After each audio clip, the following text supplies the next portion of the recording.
my name's Rachel Cosford and I'm here to talk about fashion in the future. So I know the theme of this conference is another time, another place. However, I'd like to start by looking at how fashion operates in this time, in this place. So, between 30 and 50% of all fashion products that are on the market actually will get reduced or marked down. This can be for a variety of reasons. It could be that the price wasn't right for the consumer, it could be the fit wasn't very good, or it could be maybe the wrong weather at the moment. Maybe it's the wrong weather at the moment. But the vast majority of reasons that a garment gets marked down is due to product failure, which means that the consumer simply didn't like it, so they didn't buy it. This means that the retailer then has to slash the price in order to shift the stock. This then squeezes the gross margin, because obviously the cost to the retailer, the cost price, stays the same, but the selling price that they're achieving gets lower. This is obviously detrimental for business. So just to put it into context, a business like Marks & Spencer's last year turned over £4.1 billion worth in sales of general merchandise. So if they were able to improve their gross margin by just a fraction of a percent, that could obviously have huge implications for the profitability of the business. So the aim is obviously to reduce the markdowns and potentialise the best sellers. So how can firms do this? Well, I see co-creation as the future of fashion. Co-creation has grown in popularity over the last decade. It's mainly due to the advent of Web 2.0. It's about having a two-way dialogue with your consumers instead of just shouting at them. So instead of saying, here's our stock, take it or leave it, you're actually asking them, what do you think of this? Or how can we improve this? The reason co-creation has grown is also because consumers have changed. They've moved from being passive to becoming active. They actually want to become part of the process and they want to have their voices heard. The food industry have used co-creation recently. I don't know if you know that Walker's Crisps and Kit Kat both used co-creation and a public vote to help decide on a new product launch. So the fashion industry is starting to use co-creation. I'm going to show you a couple of great examples that are currently being used in the industry. They tend to fall into one of three areas. So the first one tends to be product development. So this is where they get the public's input on possible new product launches. The next is product promotion. So this is where the product's already been decided upon, but then the public helps promote it in some way. And then the third one is product feedback. And this is where they ask the consumers for feedback on a product that they've bought in order to improve future products. Okay, so the first example of product development is Threadless. So these are an American company, and they encourage members of the public to upload design ideas, mainly for t-shirts and sweatshirts. And then members of the Threadless community can rate the designs from 1 to 5. The highest rated designs then go into production and on sale on the website. So this is obviously a great example of co-creation, as without the public, Threadless wouldn't have any designs and therefore they wouldn't have a business. The next example is ModCloth. These are another American company, and they upload designs to their website and allow their users to give feedback. So they can either pick it or skip it. But they can also give comments as well on how the design could be improved. So again, this gives really useful information to the retailer about how they can make their products more appealing to their consumer. So the next example is product promotion. And ASOS have come up with a great tool called Fashion Finder, where they allow their users to compile mood boards or collages of items that they like. Other users can then view the mood boards, make comments on them, and click on the items if they'd like to buy them. So again, this is a great way of spreading the word about ASOS's products and other. It's a curation tool, similar to Pinterest, I guess. Another example of promotion is the Jimmy Choo's Style Makers campaign. This is where the brand asks users to upload images of themselves wearing their Jimmy Choo's, and then they were posted on the firm's website. This is a really great idea, as not only did it save the brand money in terms of they didn't have to run a promotional campaign, so pay models, location, photographers, it also engaged their consumers on an emotional level because it made them feel part of the Jimmy Choo brand because they got to see themselves on the website. So the final and probably the most common example that I've got to show you is product feedback. And this is simply where brands ask consumers who've purchased products to give them a review, usually in a star rating and then a couple of comments. Again, this is beneficial for the business as they can then improve products going forward based on the comments. So the area that I'm most interested in is when it comes to co-creation, it's actually using the public to try and predict what will be a good selling line. So this study was conducted in the States in 2010, and they actually found that the general public were better at predicting what would sell in terms of fashion styles than professional fashion buyers. So today, I would like to conduct a small experiment and see how good you, the audience, are at predicting bestsellers. So I've given you a URL on here. If you could use your phones or tablets to navigate the URL, you should find a form there asking you to pick from one of 5 options. What I'm going to do in a moment is show you 5 t-shirt designs, and I'd like you to pick one of those 5 designs that you think will be a bestseller. So I'm going to show you all the options twice, so you have plenty of time to make your decision. All you need to do is remember the option number of the design that you think will be the bestseller. Don't worry, I'll put the URL back on the screen in a moment in case you've missed it or haven't had a chance to get there yet. Sorry, I know it's a very snappy URL.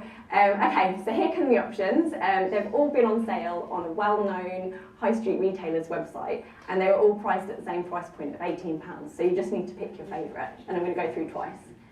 Okay, so we have option 1, option 2, option 3, option 4, and option 5. Okay, so pick one from those 5 that you think will be the bestseller, and then cast your vote using the form. So I'll go through them one more time. Yes, please. Option 1, option 2, option 3, option 4, and finally option 5. Okay, so if you could now register your choice, if you haven't already done so, using the link. So while you're all doing that, I'm going to talk about the results that I've had when I've conducted this trial previously. I actually carried this out using my fashion buying and merchandising students, and I've had some quite interesting results, which I'm going to share with you now. If you haven't managed to vote yet, don't worry, just don't let what I'm about to tell you influence your choice. Okay, so the professional fashion buyer thought that this style would be the bestseller because she ordered the most units of this style. So if you went for option 3, congratulations, you're thinking like a professional fashion buyer. However, when I asked my students which style they thought would be the bestseller, the majority went for option 1. So if you pick this one, congratulations, you're thinking like a fashion student. So which was actually the bestseller? It was a tie. It was actually an exact tie between option 2 and 5. They both actually sold the most amount of units. So congratulations if you picked either one of these. What's interesting here is that the professional fashion buyer nor the students picked the best sellers, which contradicts the findings of the US study that I mentioned earlier, although mine was on a smaller scale and I used a slightly different methodology. So now for the moment of truth, and I'm praying that this is going to work. So let's see how you guys voted. Wow. Ooh, let's see. Ooh, the biggest percentage. Oh, it's option 1. You went for the same as the fashion students. So you're all thinking like fashion students. Well done. So what about the worst selling style? So this is actually the worst selling style. And both the buyer and the fashion students correctly predicted this would be the worst seller. The buyer ordered the fewest amount of units, and the fewest amount of students chose this as their best seller. So by a process of elimination, they correctly forecasted the worst seller. Interestingly, males and females equally, when I did the test, were able to accurately predict the worst seller. So in some ways, although it was disappointing that the students and you weren't able to predict the bestseller, it's actually more valuable from a business perspective to know what the worst seller will be, because these are the styles that go on to be marked down and then end up costing the business margin and lose profitability. So let's see if you got the worst selling style. Ooh, option 4. No, you picked option 3. You picked the elephant, the skating elephant. So, oh no, sorry, option 2. I'm lying on option 2. It was the pug in the plane. So you guys weren't able to predict the worst seller, unfortunately. So to come back to my original slide, I think the future of fashion is to use co-creation to engage with consumers in order to try and get this number down as much as possible, and in turn make the fashion business more profitable. But as we've seen, it's not always accurate. So how can businesses collect this kind of data? Well, I've already showed you a few options such as Threadless and ModCloth, and there's some really great services out there such as Fashion Data Company Edited, and they basically track live trends, so things such as colours, designers, even specific items, and they track this by monitoring trends on social media, so for example mentions on Twitter and blogs. Some of the fashion companies themselves have actually started to track this kind of information. So here we can see they've monitored the most pinned item on Pinterest. However, as we've seen, the public are not always great at predicting what the best sellers will be. And pinning an item or liking an item is quite different from actually making a purchase. So this is where I think pretotyping comes in. So this is a movement that actually recommends faking it before making it. So what does that mean? So, in the fast food business, an example of pretotyping would be to add an item to the menu that doesn't actually exist yet. So here we have the Terry hamburger. They would record each time that someone orders the Terry hamburger, but then explain to the customer that unfortunately it's out of stock. This allows the business to gauge reaction, but without putting in the time, the risk, or the cost of actually putting a new product to market. So, this can easily be used by the fashion industry, as most fashion retailers operate e-commerce websites. So they could offer various styles for sale and then test the reaction, allowing them to potentialise and book more of the most popular styles and not book the worst or least popular styles. And again, hopefully reducing those markdowns and improving their profitability. Another method that could be used is gamification. So this is where games are used to monitor and to some extent influence consumers' behaviour.